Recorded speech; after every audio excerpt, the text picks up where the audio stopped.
Primer libro de los Reyes 16. Una palabra de Yahvé fue dirigida a Jehú, hijo de Hananí, en contra de Basá. Te saqué del polvo y te hice jefe de mi pueblo Israel. Pero tú has seguido las huellas de Jeroboam, y has hecho que mi pueblo Israel cometa los pecados que provocan mi cólera. Por eso voy a barrer con Basá y su casa. Dejaré tu familia igual a la de Jeroboam, hijo de Nabat. Aquel de la familia de Basá que muera en la ciudad será devorado por los perros, y el que muera en el campo será comido por las aves del cielo.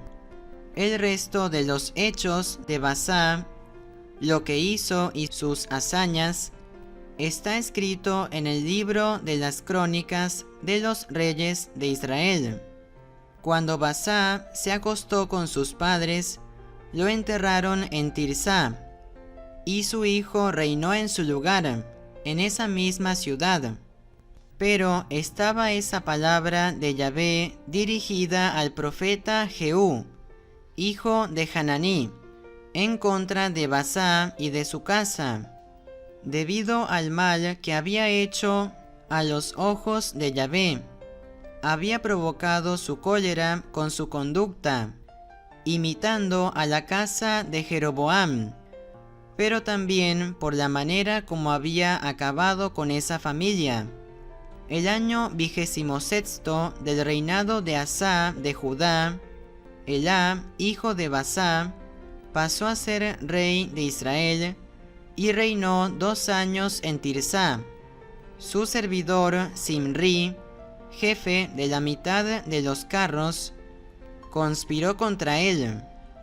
El rey estaba entonces en Tirsá, tomando y embriagándose en la casa de Arsá, el comandante del palacio real de Tirsá. Era el año 27 del reinado de Asá de Judá.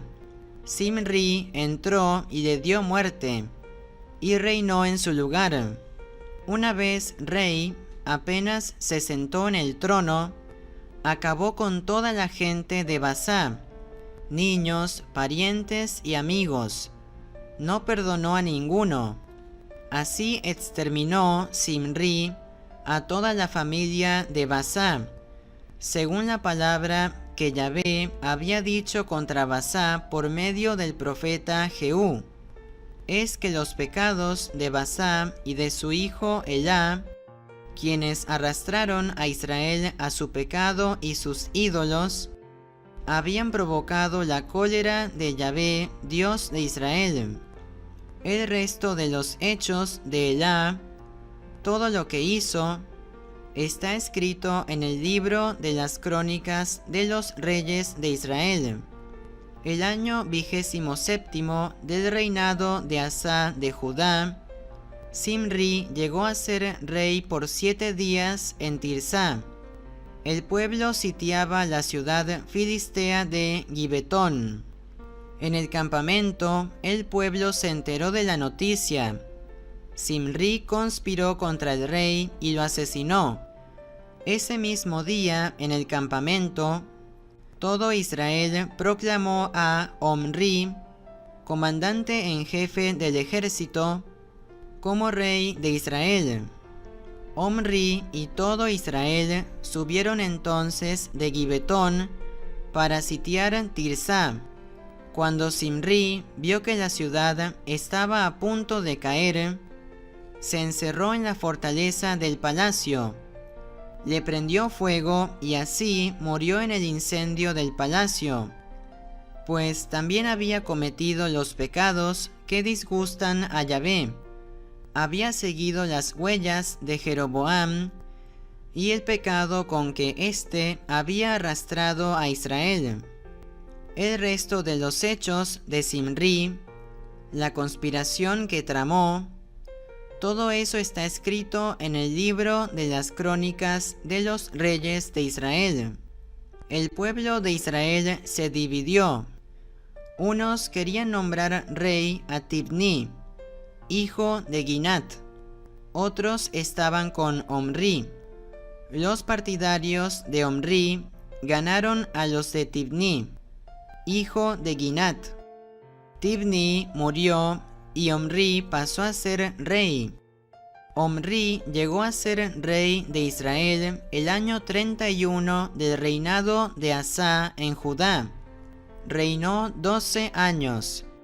Después de haber reinado 6 años en Tirsá, compró a Semer la colina de Samaria en 2 talentos de plata y comenzó a construir en esa colina. Omri hizo lo que es malo a los ojos de Yahvé. Imitó la mala conducta de todos los que habían reinado antes que él. Siguió las huellas de Jeroboam, hijo de Nabat, y los pecados que había cometido y a los que había arrastrado a Israel. Sus ídolos provocaron la cólera de Yahvé, Dios de Israel. El resto de los hechos de Omri, lo que hizo, sus hazañas, todo eso está escrito en el libro de las crónicas de los reyes de Israel. Cuando Omri se acostó con sus padres, lo enterraron en Samaria. En su lugar reinó su hijo Ahab. Ahab, hijo de Omri, llegó a ser rey de Israel el año 38 del reinado de Asa de Judá. Ahab, hijo de Omri, reinó 22 años en Israel desde Samaria. Ahab hizo lo que es malo a los ojos de Yahvé, y fue peor que todos los reyes anteriores. No le bastó con imitar los pecados de Jeroboam, hijo de Nabat, habiendo tomado como esposa a Jezabel, hija de Itobaal, rey de los sidonios. Se puso a servir a su Baal y a postrarse ante él. Le levantó un altar en el templo a Baal, que construyó en Samaria. Ahab levantó también un poste sagrado, y por sus muchos otros pecados provocó la cólera de Yahvé, Dios de Israel, mucho más que todos los demás reyes de Israel que habían venido antes que él. En su tiempo, Hiel de Betel refundó Jericó, puso sus cimientos a costa de su primogénito Abiram, y cuando instaló las puertas, sacrificó a su segundo hijo Segub, según la palabra que había dicho Yahvé por medio de Josué, hijo de Nun. Palabra de Dios, te alabamos, Señor.